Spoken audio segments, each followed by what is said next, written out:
Have you heard about the strange and unexplained disappearances of people? Some vanish from their homes, others right off cruise ships. Can you imagine? I've gathered several wild and frightening stories for you, leaving the complete madness for the end. What kind of madness? A person mysteriously disappeared, was searched for by the entire country, and then reappeared mysteriously. But let's go in order. The disappearance of Maura Murray on February 9, 2004, remains one of the most intriguing and mysterious cases in modern U.S. history. Maura, a student at the University of Massachusetts, suddenly vanished after getting into an accident on a secluded road in New Hampshire. Maura had sent an email to her boyfriend saying she needed some time alone. She also told her professors that she was leaving for a relative's funeral, though this turned out to be untrue. That evening, she got into a car accident near the town of Woodsville, New Hampshire. A passing bus driver offered help and suggested calling the police, but Maura declined, asking him not to. Nevertheless, the driver reported the incident to the police, as something about the situation seemed off to him. When the police arrived 10 minutes later, Maura was already gone. The day after her disappearance, Maura's boyfriend received a strange voicemail with only the sound of sobbing and no intelligible words. Then her phone stopped responding. In her car, they found her textbooks, birth control pills, and a box of wine. Later, when the police searched her campus, they found boxes neatly packed and ready to be sent. Maura's disappearance has spawned numerous theories and speculations about what might have happened. Some suggest she might have been planning to start a new life, while others believe she may have been abducted. The search for Maura continued for years, with her family and friends holding out hope of finding her alive. Despite multiple searches, no trace of her has ever been found. Where could she have gone in just 10 minutes? But believe me, this is not the strangest disappearance yet. Disappearance in the Vatican. What about the mysterious disappearance in the Vatican, Italy, the summer of 1983?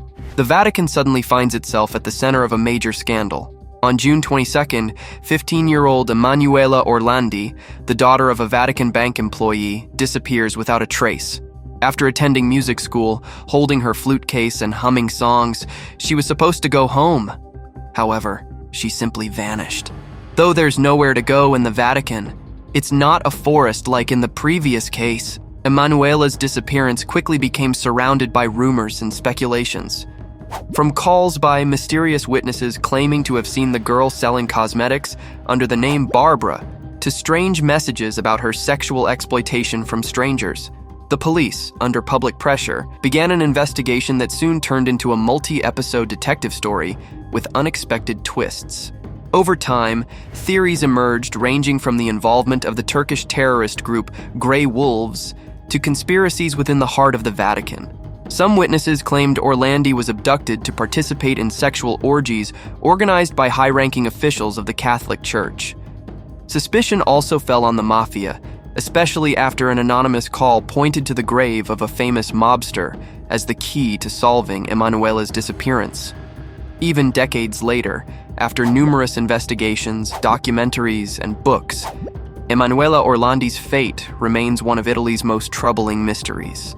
In January 2023, the Vatican announced the reopening of the investigation, but whether they can find anything after 40 years remains a big question.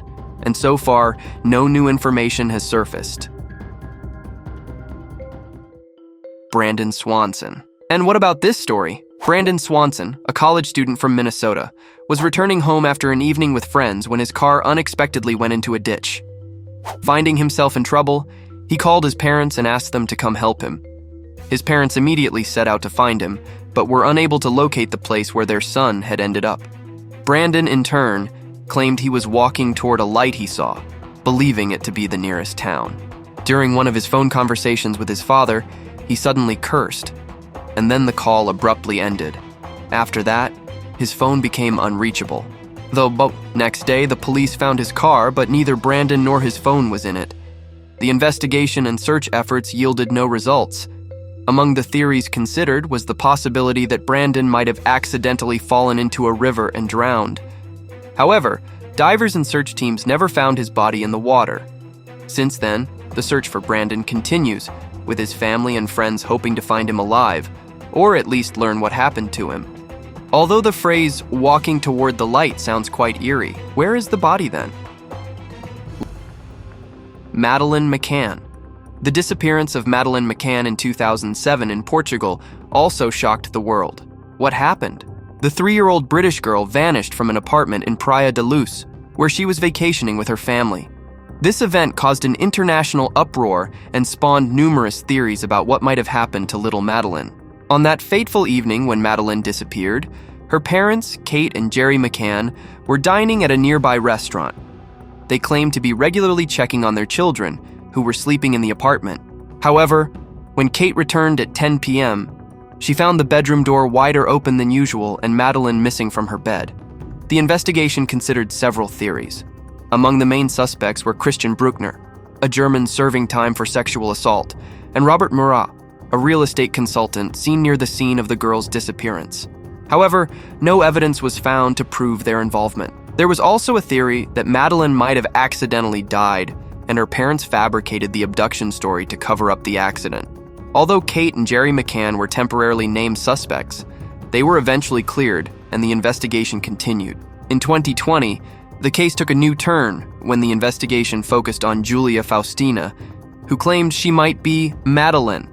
After a DNA test, it was revealed that Faustina had no British ancestry, and her connection to the case was dismissed. The disappearance of Madeleine McCann remains unsolved, with the girl having vanished from the room without being caught on any surveillance cameras. Barbara Bolick. Barbara Bolick, who is referred to as having disappeared in just a minute, vanished during a morning hike in the Bitterroot Mountains in Montana on July 18, 2007. Barbara, an avid hiker and nature enthusiast, went on a hike with a family friend, Jim Ramaker. They chose an easy route they knew well, located close to Barbara's home. According to Jim, at one point, he stopped to admire the scenery, with Barbara just a few steps behind him. However, when he turned around, Barbara was no longer there. The search for Barbara began immediately after Jim called the police and reported her disappearance. Search teams, including police, volunteers, and even helicopters, thoroughly scoured the area around where she vanished. Nevertheless, no trace of Barbara or any signs of what might have happened to her were found. She seemed to have literally vanished into thin air.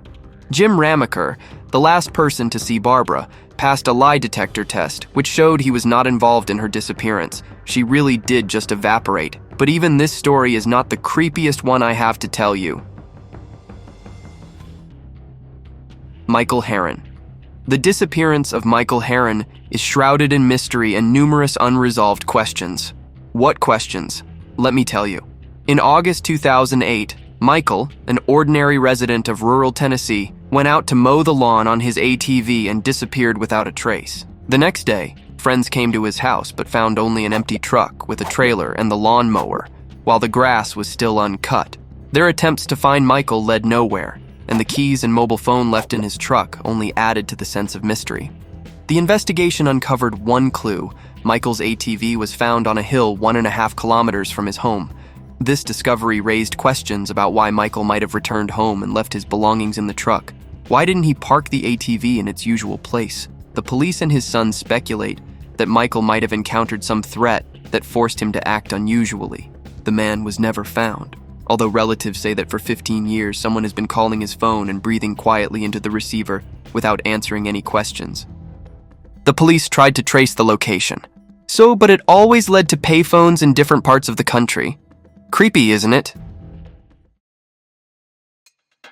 Amy Lynn Bradley. Remember when I mentioned a disappearance on a cruise liner? The disappearance of Amy Lynn Bradley in 1998 remains one of the most mysterious and unexplained cases in the world of cruises. Amy, a 23-year-old woman from the USA, went missing during a family cruise in the Caribbean on the Rhapsody of the Seas.